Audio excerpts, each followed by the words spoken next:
molécule qu'on appelait stimulateur de défense naturelle des plantes, SDN, on s'est rendu compte que la plante résistait à un pathogène expérimental, donc un champignon. On faisait un peu souffrir la plante, et puis après, on avait vu qu'elle résistait lorsqu'on la traitait avec ce SDN, ce stimulateur de défense naturelle. L'idée a été exposée à un industriel local, Port-la-Nouvelle, Montpellier, parce que je faisais ma thèse de doctorat là-bas. C'était un petit industriel, c'était une PME. Ce n'était pas un producteur gigantesque. C'était une petite PME qui avait moins de 150 travailleurs. L'idée l'a immédiatement séduit. Il est vrai que la particularité ici, c'était nous qui se sont déplacés à l'entreprise et on a exposé notre petite trouvaille, qu'on considérait toute petite. Mais l'industriel a vu rapidement quelque chose qui allait... C'était plutôt une vision stratégique qu'on n'avait pas, nous, chercheurs. Rapidement, il a tout fait pour un peu cadrer ce travail-là, de telle manière à le protéger, et que c'est uniquement lui qui allait bénéficier des éventuelles retombées. Donc on a d'abord signé un contrat, l'Université de Montpellier, à l'époque, avait signé un contrat avec cet industriel. L'industriel s'est engagé pour accompagner le laboratoire sur un certain nombre d'équipements scientifiques. D'ailleurs, dans le cadre de ce projet-là, mon ancien laboratoire avait acquis une GCMS, une chromatographie gaz couplée à un spectromètre de masse, qui coûtait à l'époque, c'était en 2007, 65 000 €.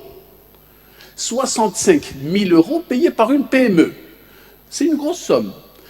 Mais ils voyaient, je vous le dis clairement, ils voyaient déjà la retombée, bien avant nous.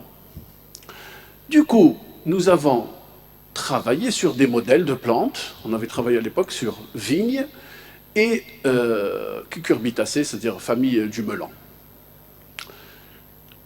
Les résultats étaient concluants et rapidement, il y a eu les services financiers de l'université et les services financiers de l'entreprise qui ont signé une convention de valorisation.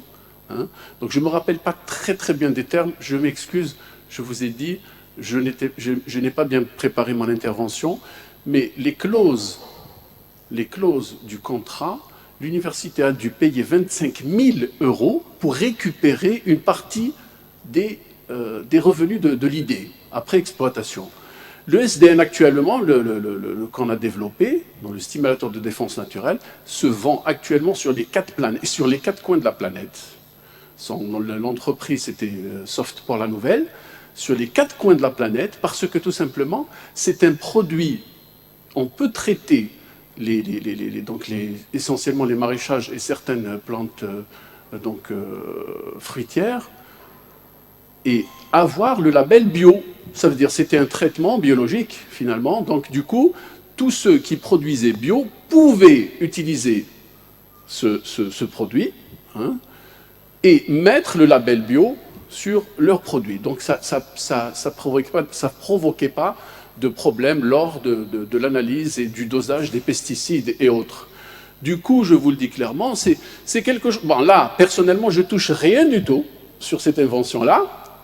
Mais une chose est certaine, je suis un tout petit peu fier, et même très fier, d'avoir contribué au développement d'un produit comme ça, qui fait maintenant, parce que la petite PME a recruté une centaine d'autres personnes, et produire en masse ce SDN et le vendre. Donc on a contribué non seulement à faire fleurir une entreprise, à recruter des gens, et ainsi de suite, ainsi de suite. C'est quelque chose qu'on pourrait clairement envisager chez nous. Je vous l'ai dit, c'était parti vraiment, en première année de thèse, ce n'était pas le cas. C'était qu'en deuxième année que la machine valorisation de l'idée s'est enclenchée. Voilà un peu cette petite expérience que je vous ai racontée. C'est-à-dire on peut partir sur un sujet purement fondamental et avoir... en parallèle, des petits brevets et peut-être pas et pourquoi pas de grands brevets. Voilà, merci beaucoup.